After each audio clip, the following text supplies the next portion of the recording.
Bonjour Alain Garnier et Hervé Gonnet, vous êtes respectivement président fondateur de Jamespot, la communauté professionnelle, et Hervé Gonnet, président fondateur de la société WebListTracker. Alors il y a une tendance forte aujourd'hui qui est le social marketing, en B2B notamment, et j'aimerais bien que vous nous en dressiez quelque peu les enjeux, les contours. Tout à fait. Alors déjà, le social marketing B2B, donc dedans il y a le terme social et B2B, c'est-à-dire la mise en place des réseaux sociaux d'entreprise. Première partie, les B2B qui vendent justement aux entreprises mettent de plus en plus en place des systèmes de réseaux sociaux, d'abord pour leurs employés, ensuite pour leurs partenaires, et de plus en plus maintenant pour leurs clients et leurs prospects.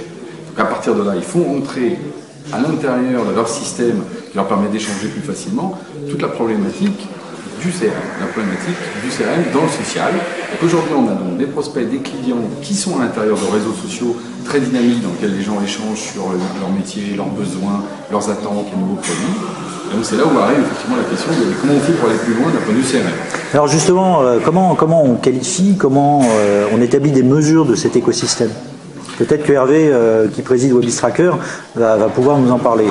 Je crois qu'en fait le point il est tout simple, c'est tout simplement dans le terme en fait, marketing que tout va se passer. En clair, lorsqu'on va essayer d'engager une conversation, ce qui est l'objectif donc dans du social CRM, c'est d'engager une conversation avec un prospect, essayer de comprendre quels sont ses enjeux, et dans ce cadre-là, cela prend toute sa valeur dans le cadre d'un réseau d'entreprise. Maintenant, pour mesurer exactement quels sont ses besoins, là il faut être un peu plus fin. Et donc c'est là où WebListTracker est donc une solution qui permet tout simplement de mesurer l'engagement que va avoir un prospect à l'intérieur de ce réseau social. Comment est-ce que l'on mesure ça? Déjà tout simplement par sa fréquence de venue. Si c'est un prospect qui vient souvent dans le réseau, dans ce cas-là, ça va être la possibilité pour nous potentiellement de se dire que c'est quelqu'un qui est engagé vis-à-vis de la marque, vis-à-vis du contenu. La deuxième chose qu'on va essayer de mesurer, ça va être tout simplement le contenu qu'il regarde.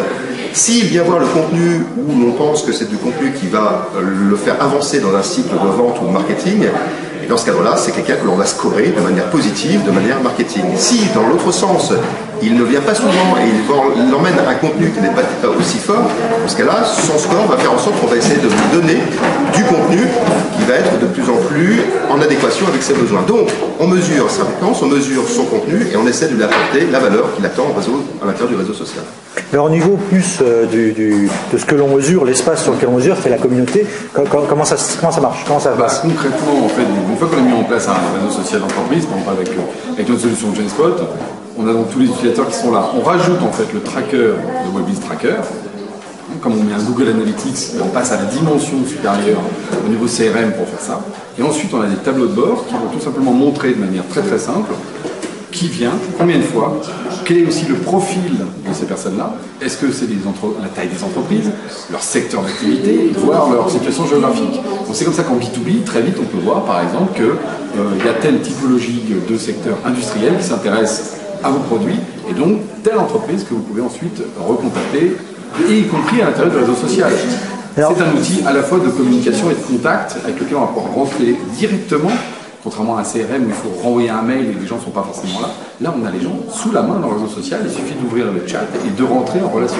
Donc vraiment, il y a cette idée de passer du relationship management, donc on a vraiment cette idée de relation qu'amène le réseau social, couplée à la qualité des informations, parce qu'on ne peut pas parler à tout le monde, et pour savoir à qui on doit parler, c'est là où WebListTracker donne cette information-là. Alors voilà, WebListTracker Jamespot, donc c'est l'annonce officielle d'un partenariat. Vous pourriez nous en dire un petit peu plus? Je crois que c'est tout simple. En fait, ce partenariat, il est évident à partir du moment où on comprend que l'avenir est d'engager une conversation avec ses prospects et ses clients, pas uniquement en envoyant des emails, mais plus spécifiquement en ayant la possibilité d'engager avec eux un chat, une conversation, et puis de mesurer leur engagement vis-à-vis, je dirais, de la marque et vis-à-vis du produit. Donc aujourd'hui, on est très fiers de pouvoir dire que Jamespot et WebListTracker ont une solution prête à l'emploi, social ready, qui vous permettent de mesurer, de regarder et de faire ce qu'on appelle dans le jargon du marketing du lead nurturing, c'est-à-dire la capacité d'élever la compréhension de vos prospects pour les amener progressivement et de manière fluide vers un engagement, voire un achat grâce à un réseau social d'entreprise. Bien messieurs, je pense qu'on va tous suivre cette nouvelle aventure et on vous dit à bientôt.